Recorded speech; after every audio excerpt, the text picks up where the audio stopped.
कोई यदि बीमार पड़ जाएगा तो दूसरा उसका हाल पूछेगा, दवाई ला कर देगा, उसका ध्यान रखेगा।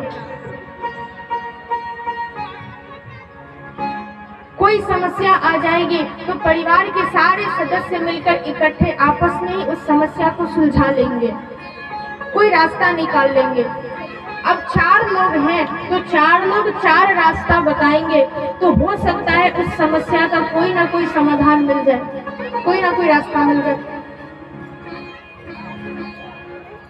तो अभी के समय में चंद धन के लिए, पैसों के लिए हम बड़े से बड़ा अपराध कर देते हैं। नहीं, परिवार बहुत बड़ी चीज है। यही हमको रामायण सिखाती है और यही 9 दिन आपको सीखना है।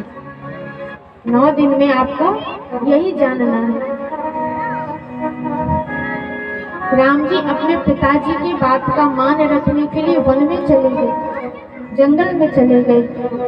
एक बार राम जी ने ये नहीं पूछा कि मेरा दोष क्या था, मेरी गलती क्या थी। एक बार भी नहीं पूछा राम जी ने। आज के समय का यदि बेटा होता तो पिता से तो लड़ जाता, इतनी संपत्ति छोड़कर आप मुझे जंगल भेज रहे हो, अरे जंगल छोड़ो कहीं और भी सही। आज के समय का बेटा तो लड़ जाता, लड़ता कि नहीं? सच्ची सच्ची बताना, अभी के समय में यदि ये चीज हो जाती तो कोई बेटा बर्दाश्त करता? हाँ ना तो बताओ आप सब। हाँ और ना, सिर हिलते रहना चाहिए, तभी जागरूक श्रोता बनेंगे। देखो, सुनने वाले भी 3 किस्म के होते हैं, बताना जरूरी है, हालांकि बड़ी पुरानी बात है पर बताना जरूरी है। सुनने वाले भी 3 किस्म के होते हैं। पहला नंबर का वो होता है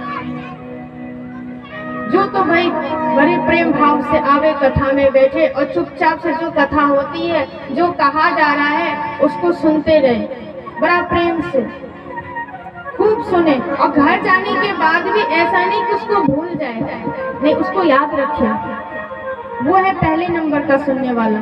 सबसे अच्छा वही होता है, खूब आराम से सुने और घर जाने के बाद भी वो चीज उसको याद रहे, और कल जब आए तो भी वो भूले नहीं कि हम कल क्या सुनकर गए थे। ये है पहले नंबर का सबसे अच्छा वाला। सभी अच्छे हैं। दूसरा, बोले दूसरा होते वो एक मशीन देखा है आप सबने, जो फूल पेड़ बड़े बड़े हो जाते हैं तो कैंची लेकर उसको कतर देते हैं, होता है ना, फूल पत्ती को छोटा कर देने वाला जो कैंची होता है बड़ा वाला, नहीं देखा? और कल खरीद के आइए, आप सब दिखाइएगा। हाँ, कल ले आएंगे ये आप सब, तीनों एक एक कैंची लाएंगे, आपको दिखा देंगे।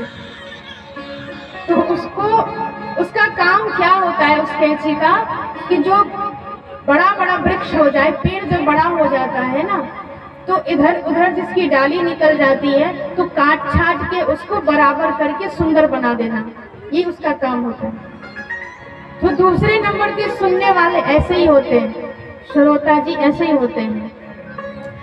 वो जब कथा में आएंगे तो पंडाल में बैठ जाएंगे, पंडाल में बैठ गए और देखेंगे पंडाल ठीक ठाक बनी है कि नहीं बनी है, पंडाल बढ़िया है कि नहीं बढ़िया है, यहाँ लाइट नहीं लगा, वहाँ पंखा नहीं लगा, बजाने वाले ठीक नहीं बजा रहे, बोलने वाले ठीक नहीं बोल रहे, मतलब कमी निकालते रहना, ये कमी है, ये कमी है, ये कमी है, तो कमी निकालते रहना, ये दूसरे नंबर वाले हैं। और तीसरे नंबर वाले सबसे महान होते हैं। तीसरे नंबर वाले का क्या काम है कि पंडाल में जो सबसे कोना वाला बांस खड़ा हुआ, बांस, ये वाला बांस, उस बांस के सहारे टेक लगाकर बैठ जाएंगे, और शुरू की आरती हुई कि उनकी आंख लग गई, सो गए, और अंतिम आरती जैसे ही होगी, बोल सियापति रामचंद्र की जय, तो उस जयकारा के साथ उनका नींद टूट जाएगा, आंख खुल जाएगी। अरे बहुत अच्छी कथा थी, बहुत सुंदर कथा, 4 घंटे कैसे निकल गए पता ही नहीं चला, इतनी सुंदर 4 घंटे कथा हुई, आनंद आ गया कथा सुनने में। बगल वाला बोलेगा है तुम तो पूरे कथा में सो रहे थे, तुमको कैसे पता कि कथा में क्या हुआ? अरे हम सो नहीं रहे थे, सोए थोड़ी थे, तो हम गहरी चिंतन में थे, सोच रहे थे कि क्या कहा जा रहा है। वो जो बोलने वाले बोल रहे थे तो हम बड़ी गंभीरता से सुन रहे थे क्या बोला जा रहा है। तो ये है तीसरे नंबर के श्रोता जो सबसे महान होते हैं, ये श्रोता श्रोता होते हैं। तो आप सब कौन से हैं ये आप सब बताइएगा, ठीक? पहले नंबर के कि दूसरे नंबर के कि तीसरे नंबर के, आप सब बताइएगा। कौन से नंबर के हैं आप सब? पहले नंबर के? वाह, बहुत सुंदर, आप सब पहले नंबर के श्रोता हैं, ऐसे ही बन के रहिएगा, बहुत बढ़िया। अस्तु। तो ये है श्री राम जी की जीवन की कथा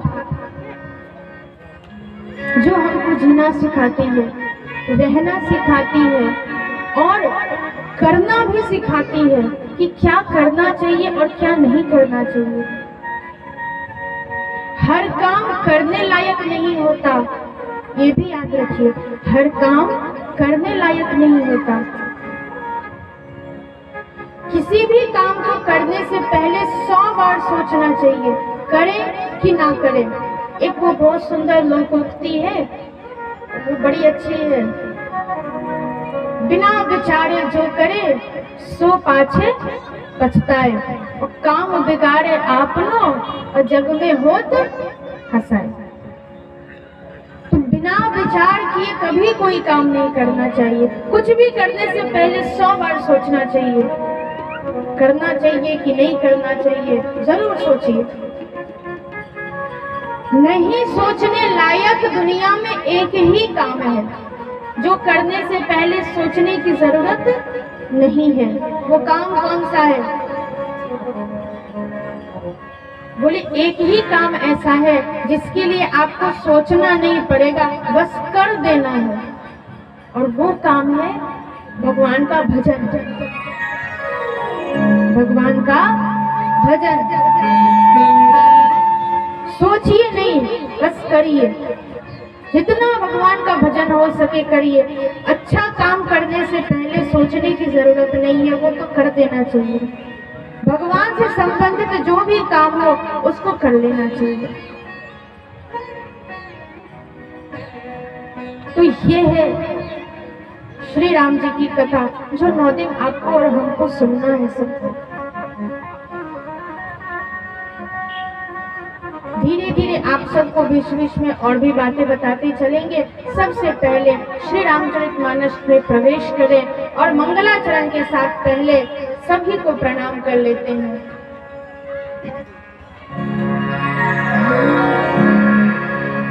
श्री गणेशाय नमः। श्री जानकी वल्लभो विजयते।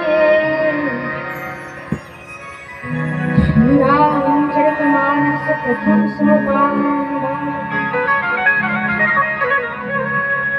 वर्णानामर्थ संधानां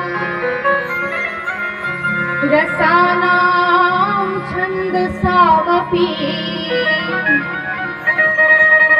मंगलानां च कर्तार वन्दे वाणी विनायक।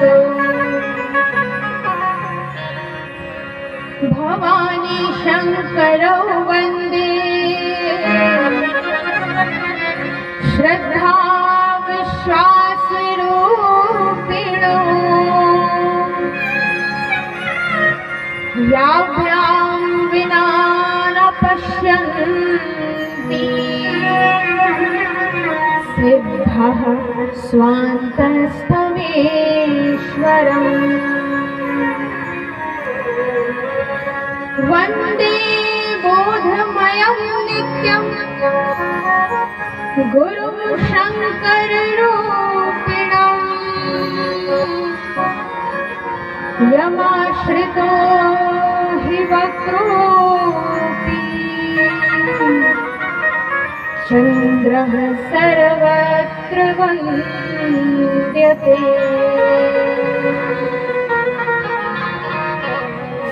सीताराम गुणग्राम पुण्यारण्य विहारिणो वन्दे विशुद्ध विज्ञान कवीश्वर कपीश्वरो उद्भव स्थिति संहार कारणि क्लेशहारणि सर्वश्रेयस्करम् स्मितानतोऽहं रामवल्लभा।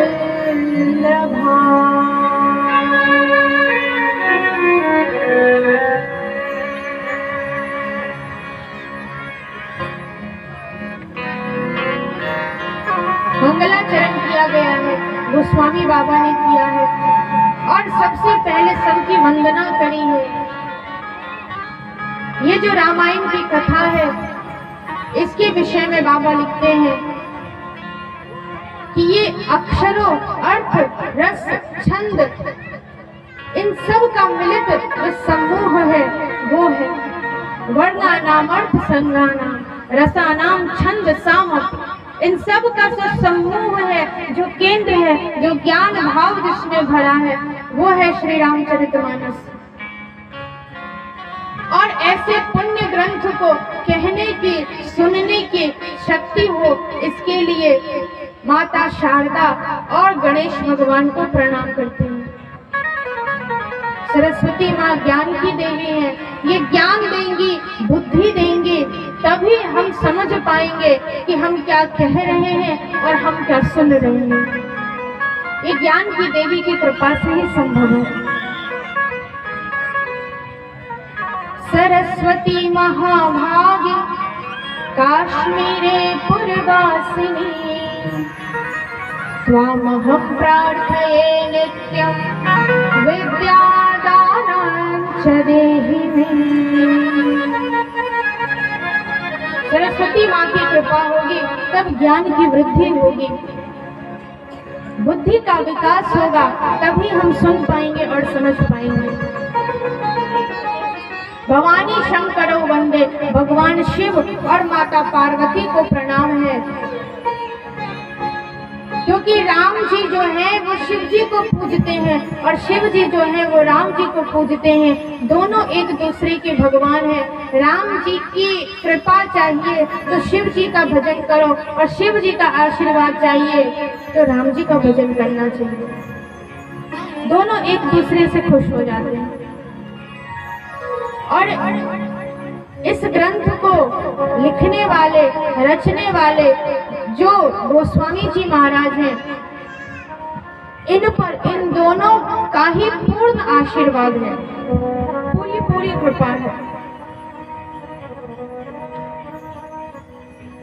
गोस्वामी श्री तुलसीदास जी महाराज के जीवन की एक दो छोटी सी झलकी हम आपको सुनाते हैं। बहुत सुंदर है, आप सब जरूर सुनिए और बहुत ध्यान से सुनिए। तुलसीदास जी महाराज का जब जन्म हुआ, माता पिता का तो इनका पहले ही बिछोह हो गया, अलग हो चुके थे, माता जी का निधन हो गया, एकदम अकेले थे। उस समय भगवान शिव जी के मंदिर में जाकर नित्य रहते थे। कभी कोई माता पिता थे नहीं तो कभी किसी को दया आ जाती तो उनको कुछ भोजन करवा देते, कभी भूखे रह जाते। भगवान तो भगवान है, भगवान सबकी जानते हैं कि कब किसके साथ क्या होना है और क्या होगा। भगवान शिव जी जानते थे कि आने वाले समय में कितने महान संत बनेंगे। तो पार्वती जी रोज एक बूढ़ी माता का रूप बनाकर आती थी और गोस्वामी जी को भोजन करवाती थी। जैसे जैसे समय बढ़ता गया, ये बड़े होते गए, शिव जी और माता पार्वती से इनका बहुत स्नेह हो गया, खूब प्रेम हो गया। रोज शिव जी के मंदिर जाना, वहीं रहना, उन्हीं से स्नेह करना, यही इनके जीवन का नियम था। और भगवान शिव जी की ही कृपा हुई, आशीर्वाद हुआ कि धीरे धीरे इनमें भगवान राम की भक्ति जागी। जब इनका जन्म हुआ था तो सबसे पहले इनके मुंह से राम नाम ही निकला था, इसीलिए लोग इनको राम बोला भी कहते थे। लोग इनको राम बोला भी कहते थे। बालक जब छोटा होता है ना तो उस पर बहुत ध्यान देना पड़ता है। वो क्या करता है, क्या नहीं करता है, क्या कह रहा है, क्या नहीं कह रहा है, ये बहुत जरूरी है। बहुत ध्यान देना चाहिए माता पिता को, केवल माँ को ही नहीं पिता को भी। लोग बात ये समझ लेते हैं कि नहीं, जन्म दिया है माँ ने तो सब कुछ उसी की जिम्मेदारी है, माँ ही करेगी। नहीं, पिता का भी पूरा पूरा ये कर्म होता है कि वो बराबर अपने बच्चे पे ध्यान रखे। वो कहाँ जा रहा है, क्या कर रहा है, कैसे कर रहा है, पिता को भी ध्यान देना चाहिए। अगर सबसे विचित्र बात संसार की ये कि यदि बच्चा बिगड़ जावे तो लोग बड़ी आसानी से कहते हैं माँ ने कुछ सिखाया नहीं, और यदि बच्चा सुधर जाए तो लोग कहते हैं फलाने बाप का बेटा है। सुधर जाए तो बाप का नाम और बिगड़ जाए तो माँ का नाम। क्यों? संतान तो दोनों के लिए बराबर है, जितना वो माँ का है उतना ही वो अपने बाप का भी है। तो सुनने का अधिकार केवल माँ का ही क्यों होता है, बाप का भी उतना ही होना चाहिए ना। जिम्मेदारी देखो दोनों की बनती है, बिगड़े तो दोनों का, सुधरे तो दोनों का, किसी एक की कोई इसमें जिम्मेदारी नहीं है। बच्चा माता पिता दोनों की बराबर बराबर जिम्मेदारी होती है, और इसके लिए छोटे से ही ध्यान देंगे तो बहुत अच्छा रहेगा। उसकी हर एक चीज पे ध्यान रखिए, वो क्या बोल रहा है। अगर कुछ गलत लगे उसी समय टोक दो, नहीं ये गलत है, ये नहीं बोलना, तुरंत टोको। अगर शुरू से उसको अच्छा और बुरा समझाएंगे तो जैसे जैसे वो बड़ा होगा उसके दिमाग में ये बात रहेगी कि ये सही है और ये गलत है। नहीं तो गलत करते समय बाद में फिर वो आपसे पूछेगा भी नहीं और अपने दिमाग से सोचेगा भी नहीं। हम सब क्या समझते हैं, अच्छा छोटा बच्चा है धीरे धीरे सुधर जाएगा, धीरे धीरे समझ जाएगा। वो धीरे धीरे धीरे धीरे समझता तो कुछ नहीं है और बिगड़ जाता है, क्योंकि उसके दिमाग में ये बात आती है माँ बाप कुछ कहते नहीं, इसका मतलब मैं जो कर रहा हूँ वो बहुत सही है।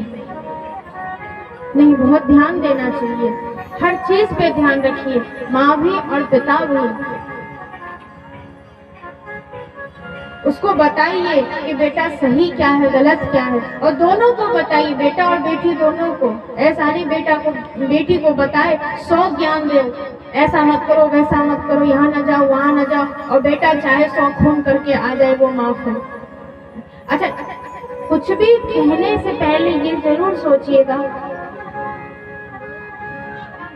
कि इन दोनों में ज्ञान का एक समान भाव होना जरूरी है, चाहे वो लड़की हो या लड़का हो। ज्ञान दोनों को बराबर दीजिए, शिक्षा दोनों को बराबर दीजिए। ये अपने दिमाग से कीड़ा बिल्कुल निकाल दीजिए, बेटी है पराए घर जाएगी तो इसको कुछ भी ज्ञान देने की जरूरत नहीं, ये बिल्कुल बेकार की बात है।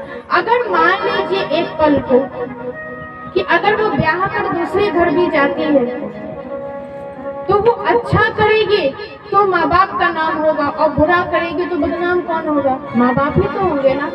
सच्ची बात कह रहे हैं कि नहीं? हम बताओ, सच्ची कह रहे हैं कि नहीं? हाँ ना, बताइए आप सब कह रहे हैं ना सही बात। ससुराल जाकर भी बेटी अगर अच्छा करेगी तो माँ बाप का नाम होगा, और बुरा करेगी तो भी माँ बाप का नाम होगा।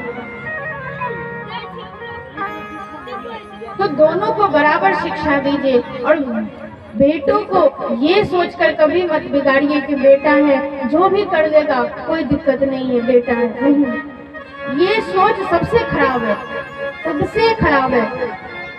और बुरा मत मानना, आप सब गांव क्षेत्र में ये सोच कुछ ज्यादा ही माँ बाप रखते हैं। वो जो करके आए उसको कोई टोकता नहीं है, नहीं उसको टोकिए। अगर वो बाहर जाए तो पूछिए कि कहाँ जाना है, देर से लौट कर आए रात में तो पूछिए कि इतनी देर कहाँ था। दोनों को सिखाइए, गोस्वामी जी महाराज बचपन से ही भक्ति भाव से परिपूर्ण हैं। उनमें भगवान का भजन करने का, भगवान से प्रेम करने का। अच्छा विचार कीजिए, गोस्वामी जी की ना माँ है ना पिता है, कोई नहीं है, वो अकेले हैं। चाहते तो वो भी गलत रास्ते पर चले जाते, लेकिन नहीं, गए कहाँ? तो मंदिर की ओर चले। जो व्यक्ति मंदिर की ओर जाएगा वो कभी बिगड़ थोड़ी सकता है। समस्या बहुत आती है सज्जनों, लेकिन उस समस्या में आप कभी भी गलत रास्ते पर मत जाना, भगवान की ओर जाना। भगवान की ओर जाने से समस्या का हल भी मिल जाएगा, समाधान भी मिल जाएगा। लेकिन दुनिया में यदि गलत रास्ते पर चल गए तो कुछ भी नहीं होगा, जीवन और बर्बाद हो जाएगा।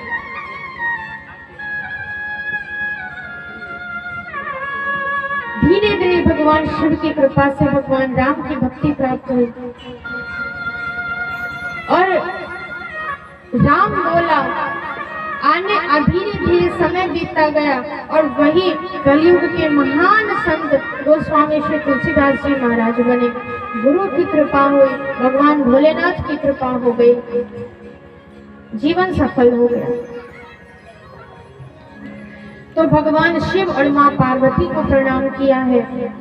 वंदे बोधमयम नित्यम गुरुम शंकर रूपिणम। गुरु रूपी भगवान शिव को प्रणाम करते हैं श्री तुलसीदास जी महाराज।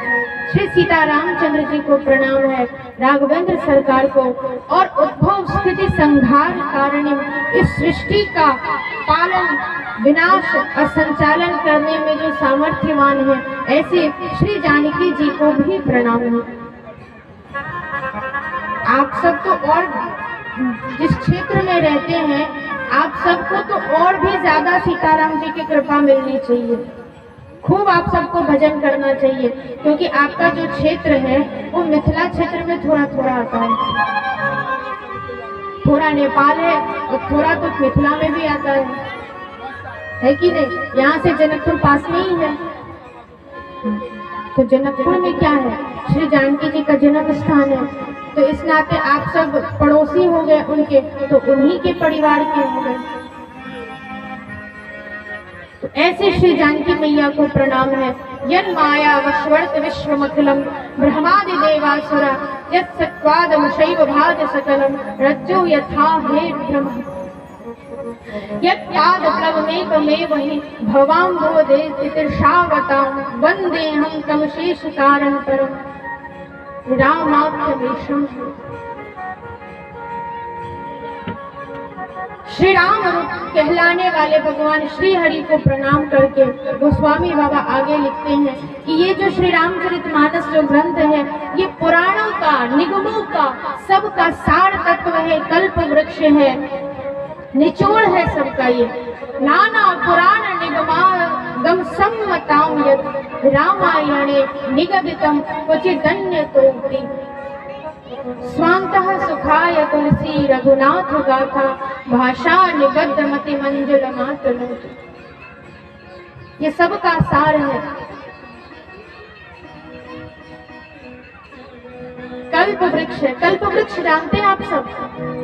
कल्प वृक्ष जानते हैं? एक वृक्ष है, उसको कल्प वृक्ष कहते हैं, उसका नाम है। उस पेड़ की ये महत्वता है कि उसके नीचे आप बैठ जाइए और आप मन में सोचिए कि मेरे पास अभी खूब अच्छी भरथाड़ जलेबी आ जावे, तो खूब गर्मा गर्म जलेबी आपको मिल जाएगी। जो सोचिएगा वो मिल जाएगा। कल्प वृक्ष का ही काम है। उसके नीचे बैठकर जो सोच लेंगे, दुनिया की कोई ऐसी सुख सुविधा नहीं है जो नहीं मिल जाए, सब मिल जाएगा। तो अब पेड़ तो उखाड़ कर हम ला नहीं सकते क्योंकि वो स्वर्ग में है। स्वर्ग से हम वृक्ष को तो नहीं ला सकते।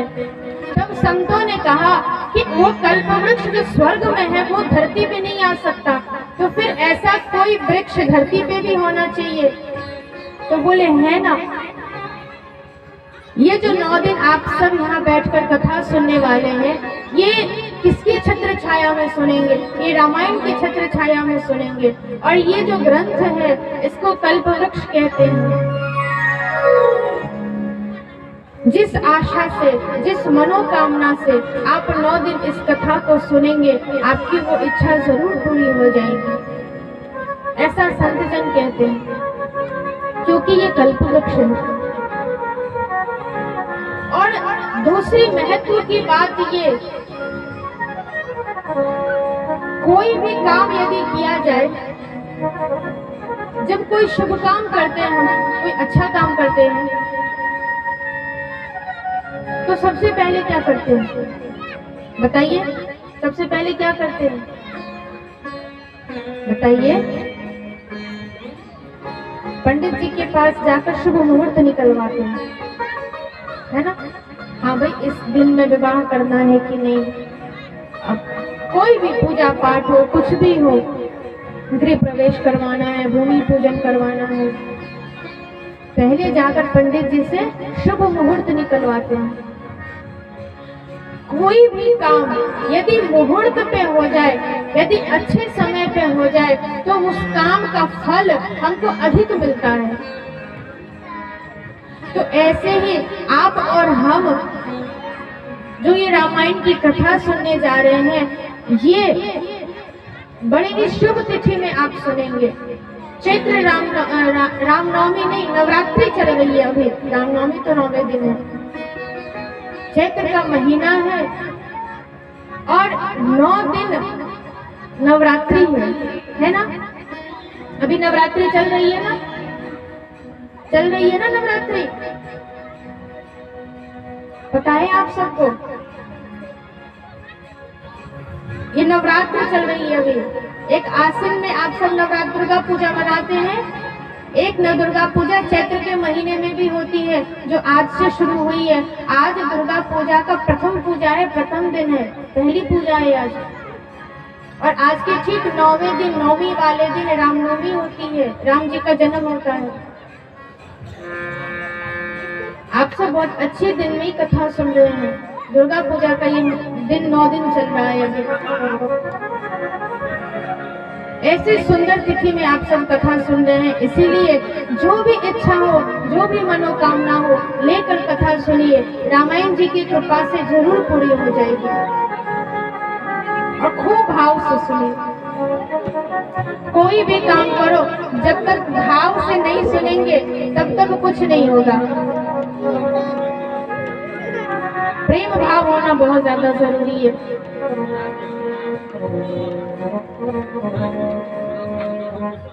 जिनकी कृपा से ये सब संभव होगा, 2 क्षण उनको प्रणाम कर ले। जो सुमिरत सिद्धि होई, गणनायक करी बड़ बदना, करौ अनुग्रह सोई,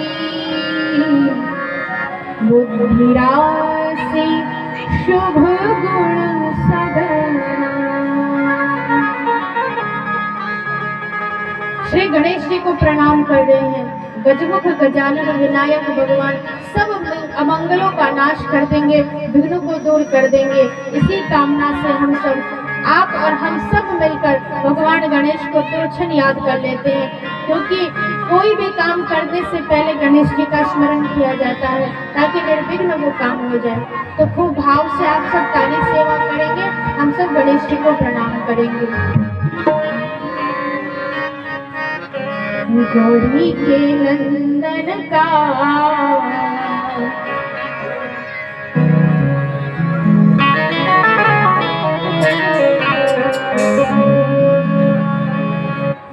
गौरी नंदन को मनाओ हाथ जोड़ जोड़ के।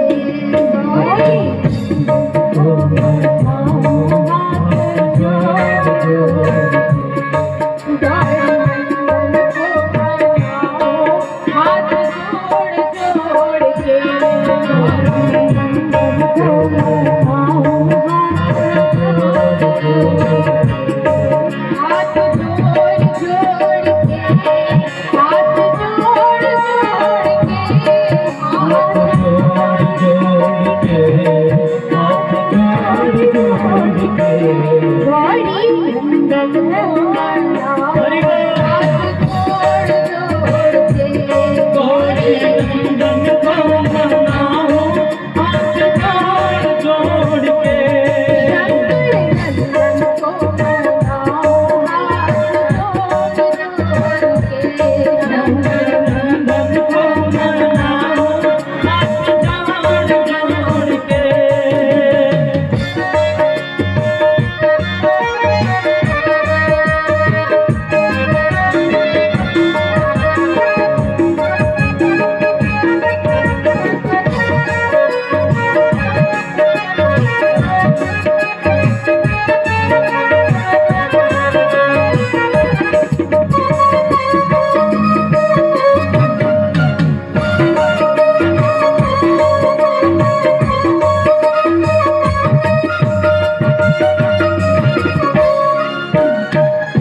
श्रद्धा प्रेम की भांति जगमग ज्योत जले दिन राति सजाओ श्रद्धा प्रेम की भांति जगमग ज्योत जले दिन राति सजाओ श्रद्धा प्रेम की भांति जगमग ज्योत जले दिन राति श्रद्धा प्रेम की भांति जगमग ज्योत जले दिन राति सुंदर मालाएं पहनाओ फूल तोड़ तोड़ के सुंदर मालाएं पहनाओ फूल तोड़ तोड़ के सुंदर मालाएं पहनाओ फूल तोड़ तोड़ के सुंदर मालाएं पहनाओ फूल तोड़ तोड़ के गौरी नंदन को मनाओ हाथ जोड़ जोड़ के गौरी नंदन को मनाओ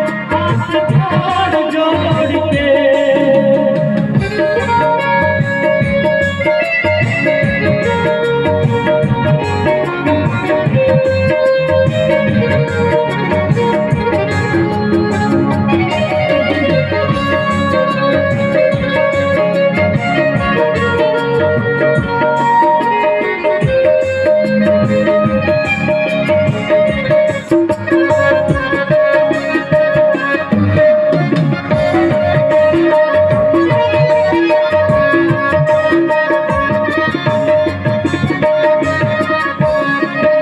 मैं तो बालक हूँ नादान करो प्रभु रक्षा होती प्रदान मैं तो बालक हूँ नादान करो प्रभु विद्या बुद्धि प्रदान मैं तो बालक हूँ नादान करो प्रभु रक्षा होती प्रदान मैं तो बालक हूँ नादान करो प्रभु विद्या बुद्धि प्रदान गाओ हरि गुण गान महान मत विभोर होके गाओ हरि गुण गान महान मस्त विभोर होके गाओ हरि गुण गान महान मस्त विभोर होके गाओ हरि गुण गान महान मस्त विभोर होके गौरी नंदन को मनाओ गौरी नंदन को मनाओ हाथ जोड़ जोड़ के शंकर नंदन को मनाओ हाथ जोड़ जोड़ के नंदन को मनाओ हाथ जोड़ जोड़ के हाथ जोड़ जोड़ के हाथ जोड़ जोड़ के हाथ जोड़ जोड़ के हाथ जोड़ जोड़ के हाथ जोड़ जोड़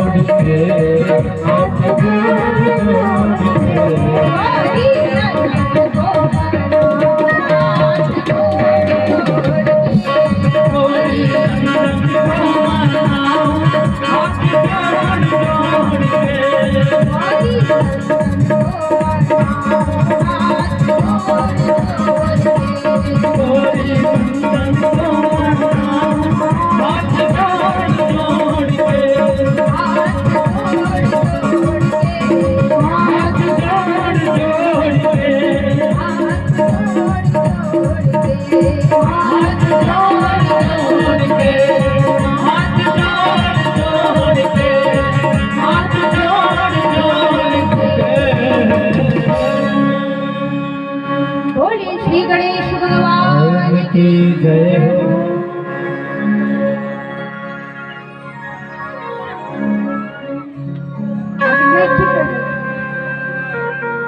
मैं काफी ठीक कर दे ऑपरेटर को यार हो और ऑपरेटर को बोलिए यहाँ बैठेगा 4 घंटे हिलेगा नहीं यहाँ से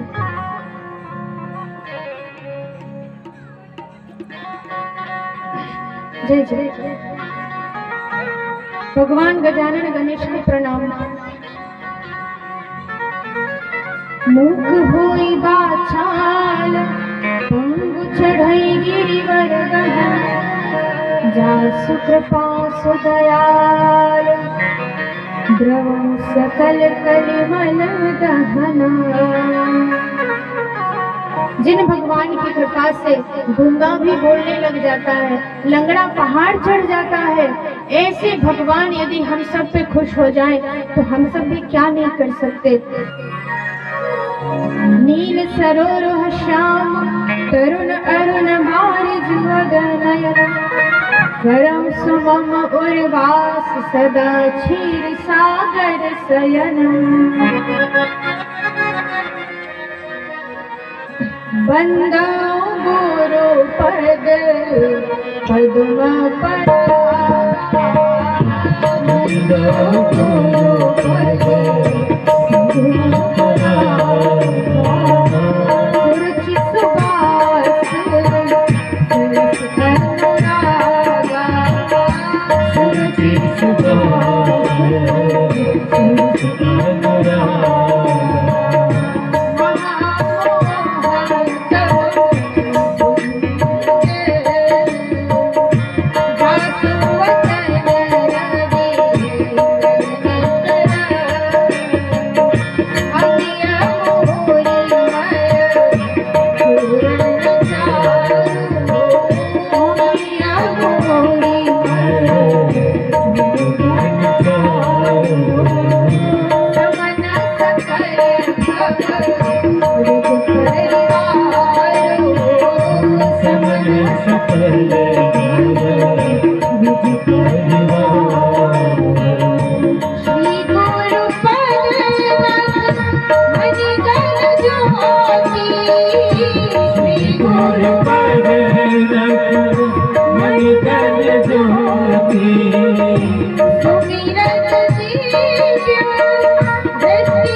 के बाद गोस्वामी जी एक सबसे विशेष व्यक्ति को प्रणाम करते हैं जो बहुत जरूरी है, मनुष्य के जीवन में बहुत जरूरी है।